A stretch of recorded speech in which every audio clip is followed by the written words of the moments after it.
Great. Okay, I'm going to go ahead and get started.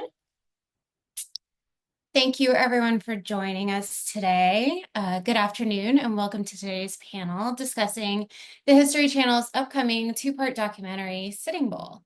My name is Sheena Roatman-Wynn. I am Chikongo Lakota and Muskogee Creek, and I am based here in sunny and hot Atlanta, Georgia.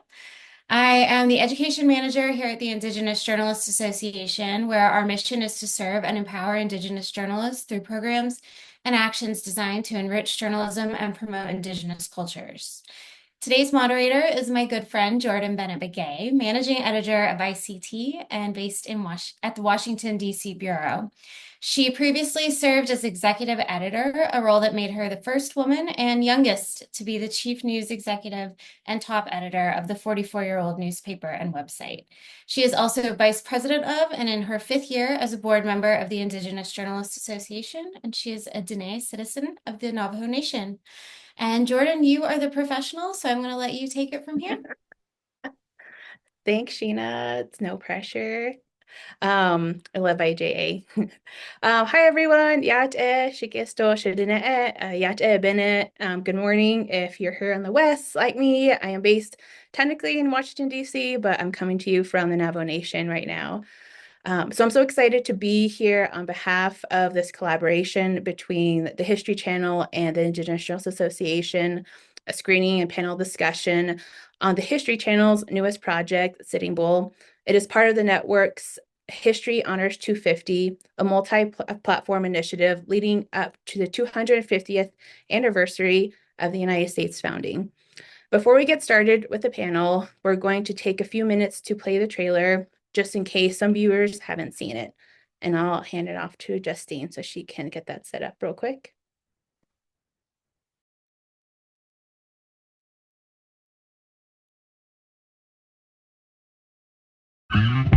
Sitting Bull grew up in a time of prosperity for the Lakota people. But people started flooding the West. Native people see it as an invasion from the East. When they poured across the border, I was cautioned to surrender. This I could not do. I took my gun and I vanished. This is not some distant historic figure. This is a real person who had a transformative effect. Oh, the wind is blowing. Through the graves, the wind is blowing.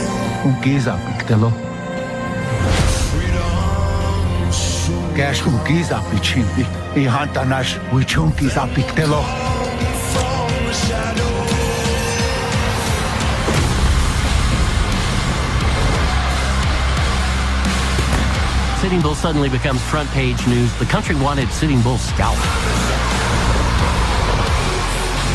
Custer's mission was seek and destroy. But Sitting Bull believed we have the force, we have the power, we have the medicine to win this war. Sitting Bull represents resistance. He never stopped being Lakota. Sitting Bull was not able to accept any alternative other than complete freedom. Sitting Bull documentary event premieres Tuesday, May 27th at 9. Part of History Honors 250, only on the History Channel.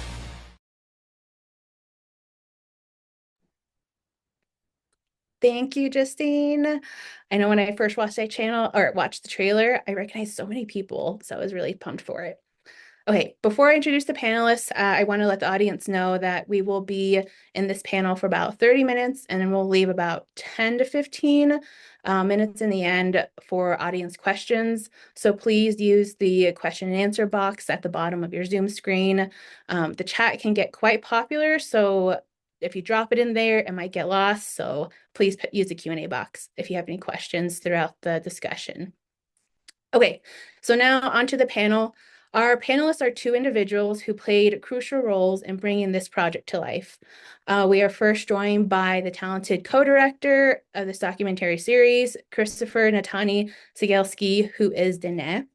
Woo! Come on, Diné. We also have the star of this documentary series with us, Michael Spears, a Kul Wičaša Lakota actor who portrays Sitting Bull. Welcome, Michael, Christopher. Thanks for being here today. So we only have so much time, so we'll jump into it and make sure your mics are unmuted too, because I've done that so many times. Okay, so the first question I was curious about, what went through both of your minds when you were first approached about this project? And I guess, Michael, you want to go first? Because yeah, I know sure. you're Hey, Lakota and yeah, go ahead. Good to see you all. Thanks for having me. Good to see everybody on the panel here, Chris, Jourdan, and everybody. I guess when I was first approached, it was just very, very humbling. Just thought right away, me, Sitting Bull, holy cow, it's this incredible honor. I think each new generation needs to learn this history. And I just right away I was like, man, I gotta brush up on my Lakota. Oh, I bet. How about you, Christopher? Because I know you grew up watching the History Channel. Yeah, when I was approached with this project, it was a really crazy experience, because it was really shortly after my dad passed away. And growing up, me and my dad would watch the History Channel all the time, like these kind of shows all the time, whether it was like Alexander the Great, Julius Caesar, Genghis Khan, like we were pretty locked in on this. So it was this weird kind of experience that it came across. And not only was it one of these History Channel shows that I kind of grew up on, but it was the Sitting Bull story. And if it was an opportunity to tell a story about some of my community brothers, it's like let's do it. That's a no-brainer. Mm-hmm. Did you either of you feel a lot of pressure or any pressure to get this right? For sure. Yeah. I think always when you're approached with stories like this that have so much weight, I think I don't know about you, Michael, but my first emotion is pressure and fear and oh man, I don't know if I can do that. That's going to be, it's such a big story, such a big stage that it's kind of there's a lot of resistance. But I think with fear and resistance, there's a lot of truth to that too. And it shows you how important it is to do. And, it gives you motivation to kind of give it your all and try to give it your best. Mm-hmm. Yeah, with Sitting Bull being a big inspiration in my life, definitely pressure and also a sense of purpose, because I really believe that inspiration is knowing your path has a purpose. And so I was like, all right, this is something that is meant to happen, and so I got to do my best. I got to do and bring everything I have. I got to bring it, because this is not just anybody, and it's not a stereotype, or not, I'm not typecast. So I just had to bring it, and man, what an incredible honor. Mm-hmm. Oh, I bet. And I'm sorry to hear about your dad, Christopher. I mean, and with all of that, I feel like part of approaching and overcoming that fear would be doing a ton of research on both of your ends and the separate roles you played in being part of this project. I mean, how did you prepare for this as a co-director, Christopher?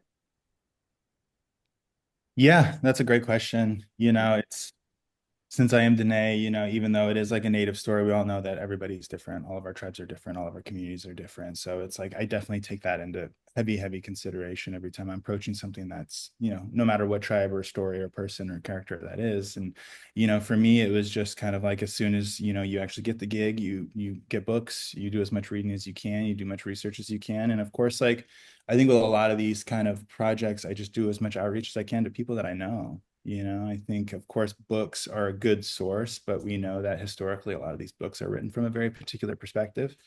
And, with our oral tradition, I think that's still a really, really strong way to get, not only information, but more importantly, the real emotion. I think as storytellers, we can, give so much just nuance with just how we share stories and how we talk about our past and our history that I still really rely on that a lot.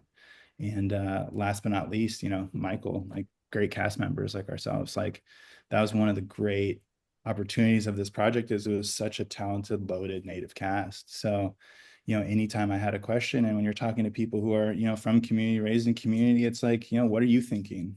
How are you approaching this scene? How are you feeling about this moment? And that's where we can really have a dialogue and really come up with something that's maybe even elevated off the page into something that's a little bit more, I don't want to say authentic, but something that's a little bit more truthful and like closer to us. Mm-hmm. How about you, Michael? I mean, you had some prep work done, I mean, with your Lakota teachings, learning a little bit of language already, and you're getting your master's in Lakota studies. I mean, what else did you have to do to prepare for this role? Besides some of the physical stuff, lost a bunch of weight, went through some empowering times, found out a bunch of stuff that I was allergic to. I did an elimination diet, and that helped me to I guess more embody Tatanka Iotake. But really there wasn't very much burden on me to do any extensive research because we already had that. That I was so thankful for that. It kind of didn't put as much pressure on me, because more often, you know, than not, that we as Native actors kind of have to wear that hat in a lot of productions at times too. You know, the responsibility falls back on us to do the research, to do the that work that brings the integrity to where we deserve it. And with this show, you know, the production was well researched because we relied on the Native consultants and the historians. You know, we already had that in place, and to walk onto set and realize and know that we had Lakota producers and Native historians and commentators and everything, you know, so it helped tremendously. Took a lot of pressure off of me. Oh, that's good. That's good. Maybe this is a question for both of you too. I mean, when I was watching it, I found that there's so much indigeneity present in it, from like not only the actors, the narrator being Mose Brings Plenty, the language, the producers. I mean, what were the conversations behind the scenes to make sure that were happening, that were to make sure that the story was told authentically? Chris, or Michael, either one. I had a lot of conversations with DJ, in particular, and Nicole with the language and everything. As far as what I believe and how much I needed to show of myself, I guess, and into the character of Sitting Bull. That part, I guess.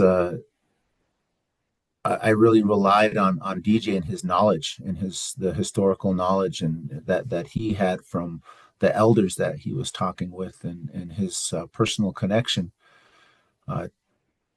to the family and everything. And then with Chris, you know, we talked. Everybody had talked, you know, about just the basic blocking actions, the different things. But the only really hard questions was how much emotion do I believe, or does anybody believe he would have shown, you know, whether it's tears or crying or facial expression or you know the physical action or the blocking of the shot. What do I think? It was kind of it was a collective effort for sure. Mm-hmm. Do you have anything to add, Christopher? Go ahead. Yeah, no, I think I'm glad that you said that and asked that question, because, you know, I think a lot of that indigeneity comes really, really early on, especially, you know, as Michael was saying with DJ and his team and a lot of those people that were brought on. You know, it's like we're up there and we're shooting for 2.5 weeks, but we're prepping for, you know, 2.5 to 3 months. So there's tons of different meetings that we're having. There's tons of scripts that I'm looking at. There's tons of conversations that I'm having, not only with production design, but with wardrobe, with, you know, stunts and all that kind of stuff, where we're kind of piecing through these scripts as much as we can and highlighting little moments and highlighting things that we can, then create a long list of questions that we come back with DJ with, and, we can have these larger conversations and trying to, it's always trying to connect as much as you can to find like the most truth that we can get to, and the most, something that feels like it's really coming from us. Mm-hmm. Were there any details of like those conversations that you guys had to keep in mind that you think audience wouldn't notice, whether it comes from the clothing, or, I mean, you kind of said to Michael, or alluded to it, the facial expressions. I mean, I didn't really think about that because we don't have much about Sitting Bull on how he would emote, Yeah, I mean, I think it's, less about very specifics, but it's about everything, right? It's about their clothes, how would their clothes look? I think like one of the always biggest questions is kind of like, in these Westerns, we always see these really, really, really worn clothes. And it's like, well, if they're making their clothes every season, like how worn are these clothes? Or, what are they actually acting like? Can we add more humor? Can we add more, emotion and like community? So it's not just like straight face, stern warrior the entire time. And it's constantly trying to find those small little nuances that we can, add more of ourselves in there. Mm-hmm. Definitely, you hit it right on the head, because Sitting Bull definitely was way more than just his interactions with the U.S. government. And I think having to understand what Holocaust means to you, coming from an actor standpoint, Sitting Bull lived and navigated through such immense pressure and the American Holocaust, which is, the largest human-induced Holocaust in world history. And to try to put yourself in that situation, and I'm literally a product of this. So just getting yourself in that headspace and remaining true to who you are, and bringing as much of yourself into the show as you can, but also thinking,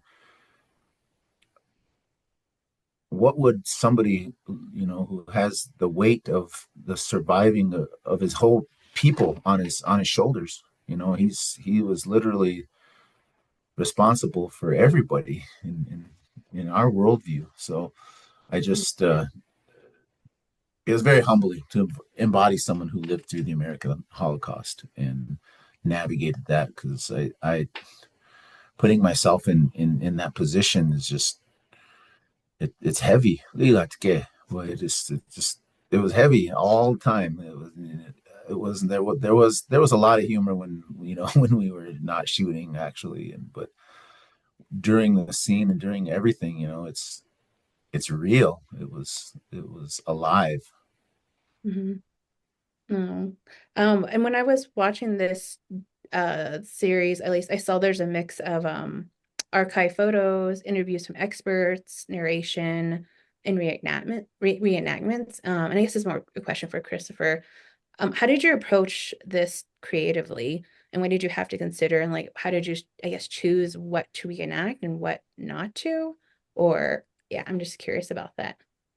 Yeah, I mean, luckily, the production company that does these projects, Steve and David, they've been doing these, and they really have this like kind of system locked in. So when we kind of came in, they had scripts written, and scripts were mostly things that were like going to be reenacted. And of course, like throughout these scripts, they have listed what's going to be certain narration, little archival.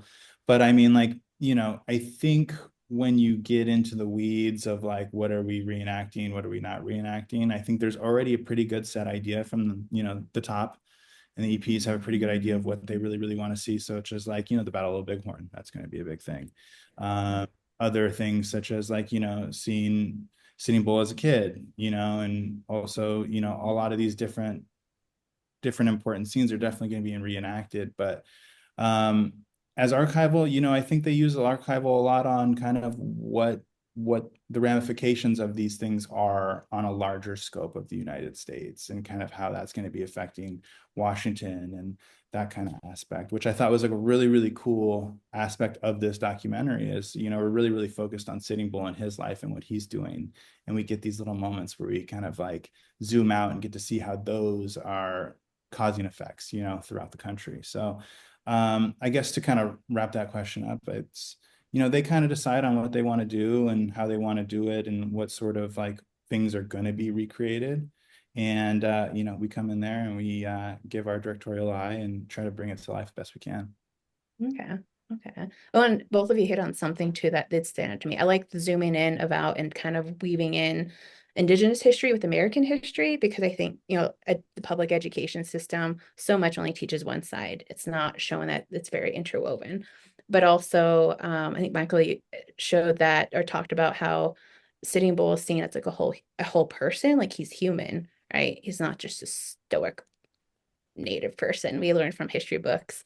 So I'm curious from both of you, what else makes this documentary, I guess, different from existing documentaries or projects about Sitting Bull? If you've seen any. I've never seen any, but I'm curious if you all have. I think that you hit it. You know, I think the historians and that were featured did a great job of helping the audience to understand that Sitting Bull's worldview and the values that informed his decisions. Because too often you see, you know, this is what they did. This is, you know, they show all the action and the whatever, but they don't show the behind the scenes stuff about why and what values and things that informed and helped Sitting Bull to make those decisions. Yeah, and to add on to that, you know, I think it was really, really nice and strong and to see Native people being interviewed to talk about him. You know, I think a lot of times in the documentaries that we've seen before, it's mostly academics. It's people who, you know, have researched him a lot, but it's not people that are from community and who can like carry that, you know, that emotion, I think, that we kind of miss, you know. And it's, I think with those interviews, it made us really feel like we're getting, you know, and Michael's performance combined, I think we were like, I felt like I was getting to know him a lot and getting a real insightful perspective of who he was and who we were portraying. And yeah, that's nothing I've really gotten before in some of the docs that I've seen. Oh, it's true. I was surprised myself. Frank wanted a trailer. I was like, wow.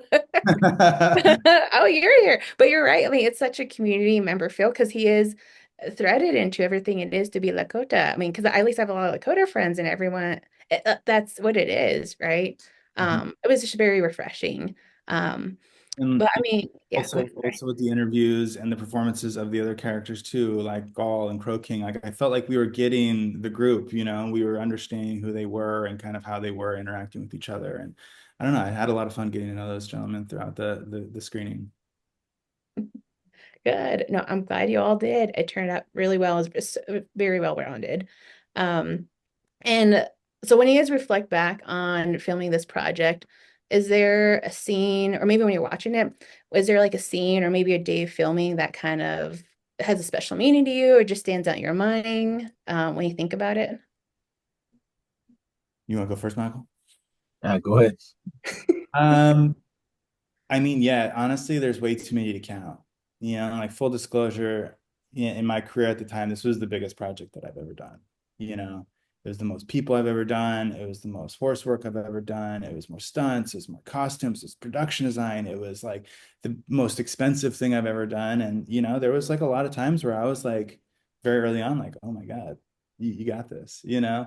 And I remember one particular time thought I had a lot more time to set up than I actually did, you know?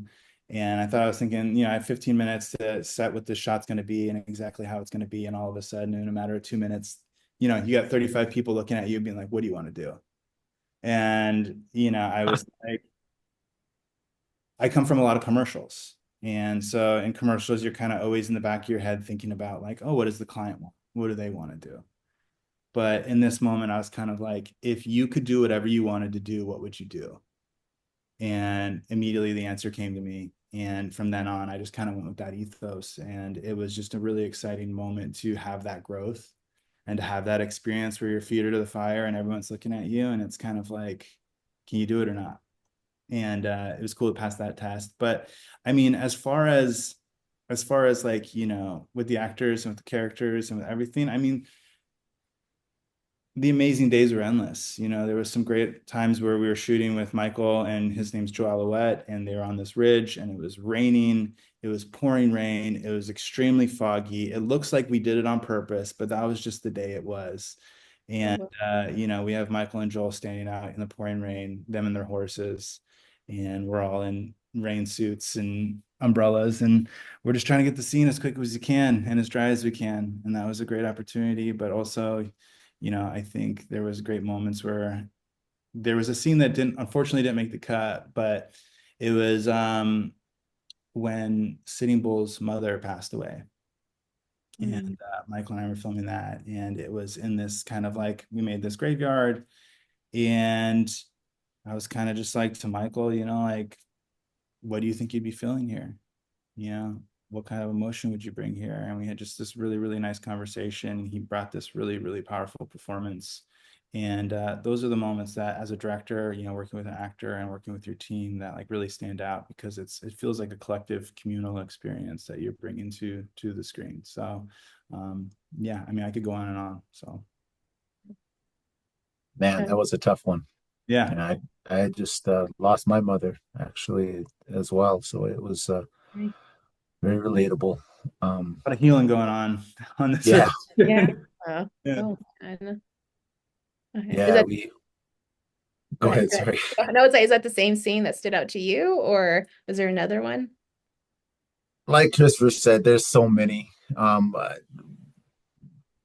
It's always hard to, at least for me anyway, as an actor, to do a death scene and try and embody all that goes into it emotionally and physically, and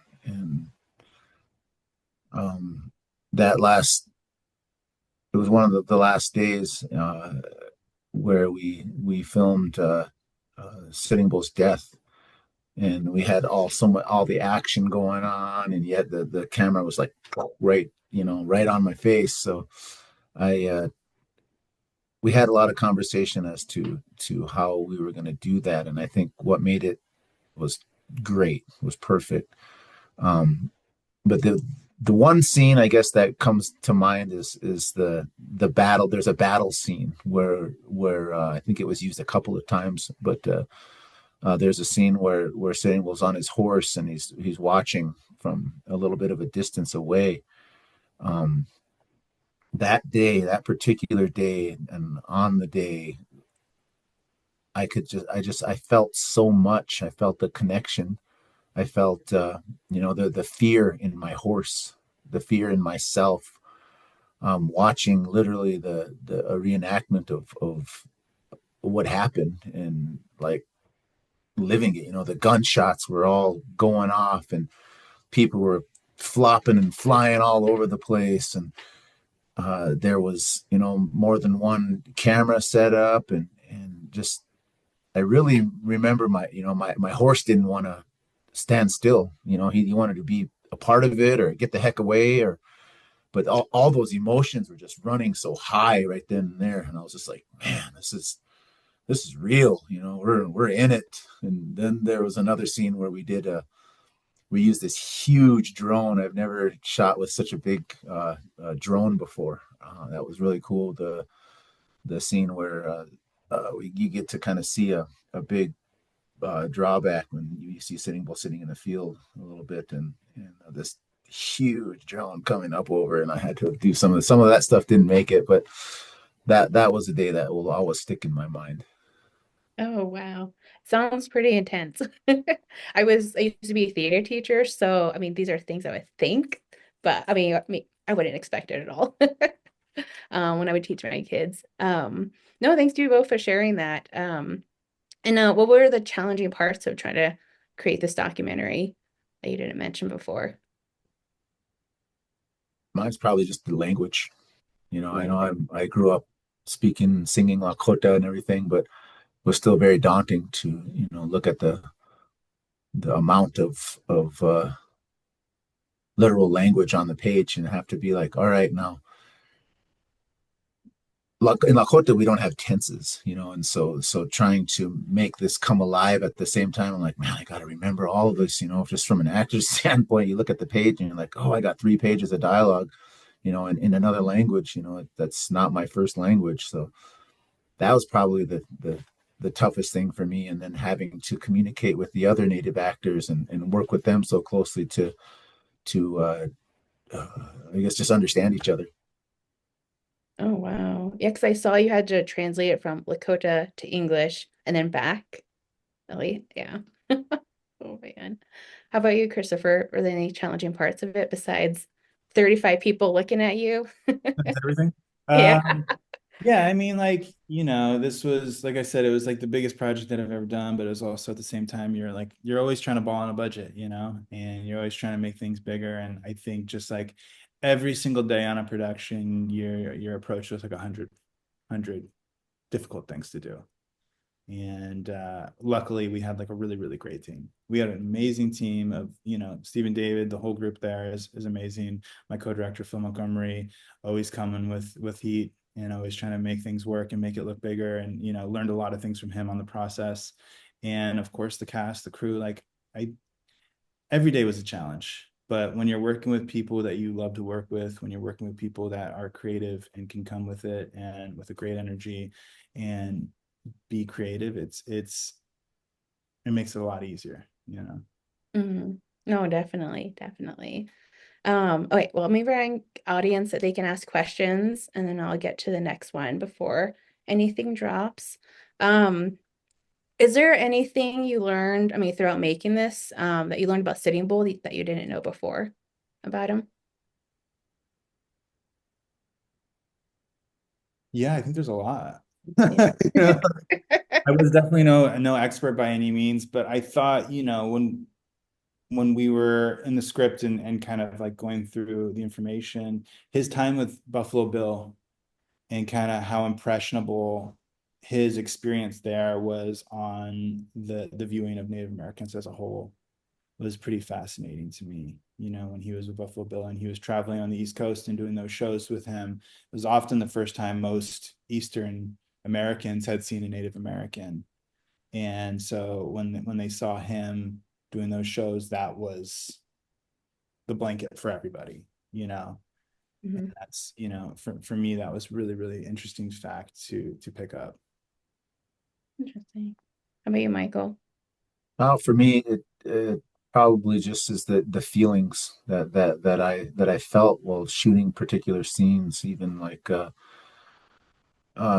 imagining what he must have felt like, having to travel with somebody who got his name off of the, killing our brothers, the buffalo, and having to put on that face or performance in front of people while getting trash thrown at you or getting booed, and all that feeling of hate that he managed and he walked through. I got to learn his favorite song and sing that. And then I guess just getting to know him as far as his relationships with his friends. That was probably the best part for me. Oh, wow. It's incredible. I feel like you would definitely get to know him as a person. After working so long with it. Wait, we have a few questions from the audience, and I'll read the first one for you. This one's from Daniela Aki. They said, often our histories have been written by non-natives. Do you think this type of work will encourage more of our own history to be written by our own hands?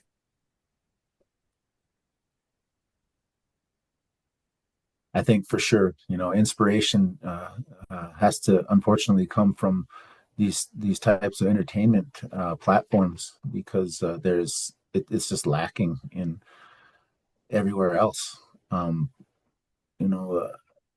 I'd like to say, yeah, this is going to cause an explosion of everyone just to come out, but it's part of a responsibility of a storyteller and actor and whatever.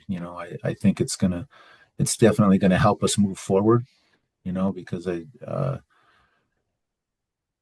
grew up on the res and come from there, and And it's my hope that it'll create that explosion and create that inspiration to help people realize that, we all have a part in this world, that we're not left out. Yeah, I think that's a great question. And I think simply I put it like, yeah, absolutely. I think the future is bright for us as storytellers. And I think as you start seeing other Native creatives and directors and writers starting to make steps in the industry and starting to get their stories told on a larger platform, take Res Dogs or Res Ball or, any of the other sort of films that are coming out and making a real impact on the culture as a whole. I don't mean just like, Native culture, but the entertainment culture. And I think I'm feeling from my perception, I'm feeling like people want those stories. And I think we're finally starting to show them how we tell stories and what our stories are about. So, I think the future looks pretty bright for us. I'm pretty good. Oh, I know this is a big deal too. I'm really excited for people to be reacting to it next week once it premieres. Okay, we have another one from Raquel Hampton, and they said, what was the most important moment for you personally working on this production?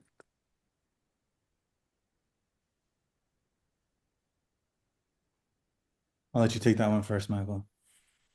The most important, I guess, is just that we're not history. I know we're on the History Channel and everything, but just that we have center stage now. We have everyone's attention, and I think that it's something that these histories help us to understand and how we relate to and affect each other. In Lakota we say "Mitakuye," we're all relatives, and so that Sitting Bull embodied the what it truly means to be Lakota, and with all of our values, and that it wasn't just all out of pure instinct to survive. That it was so important for us to portray the motivations behind what has happened and what is still happening today. Okay, thank you. And then there's another question from what is the main focal points you want people to take with them from this documentary series? Go for it, Chris. It's a great question. I don't know. When I was watching the documentary and it got to the moment of, about the American government depleting the buffalo resource intentionally to starve the Lakota people, I just was overcome. I was working on another documentary that was about another tribe and a multitude of tribes. And, I think with working on that project and rewatching this project, I guess just like continuing to see the American government's effort to try as hard as they can to try to not only starve people, but to deplete them of their resources and to take away their culture and to take away their tradition and try as hard as they can to not make them live the way that they want to live, And I think, to your last question, something that's, really important about this project is I feel like we're starting to be a little bit more honest with ourselves as, an American society and about our American history and kind of just how much lengths we've gone to oppress our people. And, I think that's really important. And I think, it's really troubling and it's really sad to see, but I think it's also, how would I say, refreshing that at least we're being truthful. And I think a lot of American audiences are starting to kind of come to that truthfulness and understanding as well. And I think once we kind of reach that hump, I think there's a lot more conversations that we can have and a lot more opportunities that can be granted, That's true. Do you have anything to add, Michael? No, I think you hit it pretty good. I hope ultimately, everybody just starts treating each other better. We as a Indigenous community, we have to continue to learn and to understand the truths of what happened for our own survival. too often get exposed to just more of a lopsided telling of history, and how does that hurt us as a people? You know, our past definitely helps us to understand and design our path to the future. So ultimately, I just, you know, want everybody to treat each other better. You know, we have a violent history. We have a very apocalyptic history with this country. And you know, like Christopher said, you know, people are starting to open up and have a willingness to see the truth, a willingness to know. Because too many times it's like, you know, majority population doesn't live on or even near a reservation, and so they're not going to get exposed to any of this stuff unless, you know, we get to watch the History Channel and these awesome shows like this. And you know, ultimately it's going to hopefully just help us all be better people to each other. Yeah, to add on that, Michael, you know, a lot of my friends who are non-natives will see these projects that we're doing, and you know, we've lived with these experiences, we know these histories very, very well, and it's sometimes I'm kind of like, oh, they want to do another one of these, or they want, you know, they want to continue to make the story again. But it's really important every time I see that, like, there's still a lot of people that just don't know. And every time someone's like, wow, I just learned a lot, that just reminds me how important these stories are to tell, and how much these stories are still needed. Yes, especially non-natives. You know, they need to learn this history to understand the ways in which they continue to benefit from the genocide. Ultimately, that's what it is. Well, especially a lot what's happening in today's political climate too.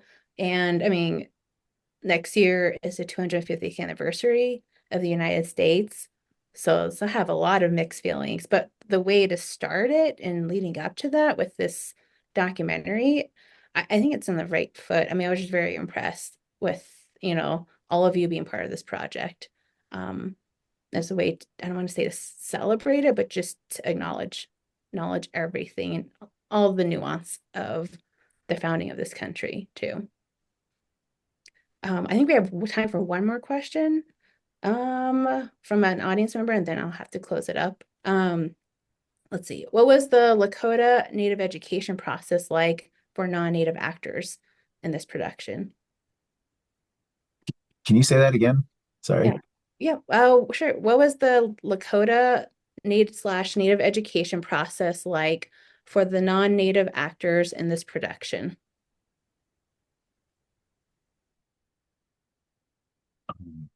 Yeah. Yes, I can't. Go ahead, Chris. I was going to say, I think it was just basically, you know, we did a lot of research prior, and we had a boatload of information, such as, you know, and great cultural supervisors with us, such as DJ. And there was just a lot of conversations, a lot of talk. I mean, there was no school, there was no, you know, camp or anything, but we, you know, with the limited time that we had from casting to the actual shooting, we did the best that we could to inform them on all the questions that they had and all the information that they would need in order to do the production. And I got permission to ask one more question from the audience. Okay, so this one's from Tara Gatewood. Okay.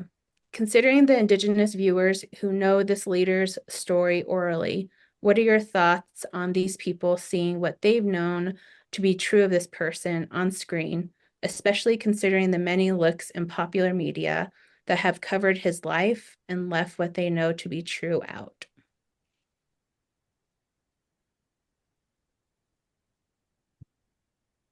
If I'm understanding the question correctly, it's what does it feel like to actually see this leader on screen from the oral history and the oral stories that have been told? Yep, and then knowing that those people left things out. Mm-hmm. That the oral storytellers left certain things out? Popular media also. Popular media, yeah. I mean, that's a great question. I think that's part of the pressure, you know, that's part of the pressure of a show like this. And that's part of the pressure that like Michael has to bear with, you know, playing a role like this. I think from a director and creative standpoint, I hope that we did the character justice, you know, and I hope we we worked really, really hard, and I hope that these stories that were told orally to these members, I hope that we, painted the right picture and got as close as we could, at least, because the brain and the mind is a powerful thing, and these stories are powerful, and that's kind of what we wanted to do with this show. And so, yeah, like I said, I hope we did it justice, and or at least got close. Yeah, you're always going to get both sides, especially in our Native community as well, and just like Christopher said, I hope we brought it, and people are going to walk away with more of a broader sense of the worldview, and not just the actions, that we did the best we could with what we had, with the time we had. I like when he said, you always try to ball on a budget. And ultimately it is a business, working and doing film. It really is. And I mean, yeah, we're storytellers, we're doing this in an end product, but we had time constraints, we had line producers, we had everybody, you got to do it this way, you got to do it this way. So I like Christopher said, I hope we did it justice. I hope that our kids and the world and the community is going to be accepting as we are, and that these truths will live on.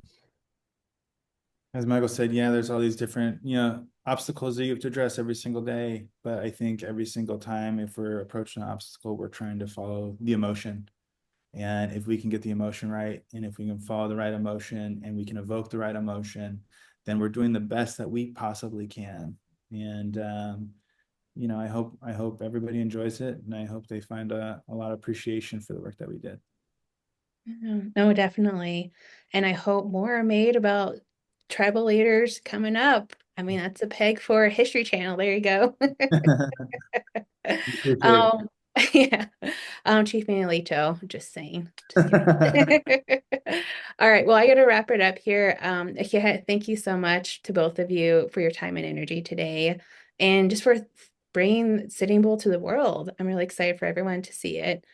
And on behalf of the Indigenous Journalists Association, we encourage everyone to tell your aunties, uncles, cousins, grandpas to write about and share this project, and tune in next week. Sitting Bull will premiere on the History Channel in a 2-part documentary event on Tuesday, May 27th and Wednesday, May 28th at 9 p.m. Eastern. So everyone have a good day. Thank you both again for joining us. Thank you so much. It was an honor. Okay, enjoy, everyone. Share it, watch it.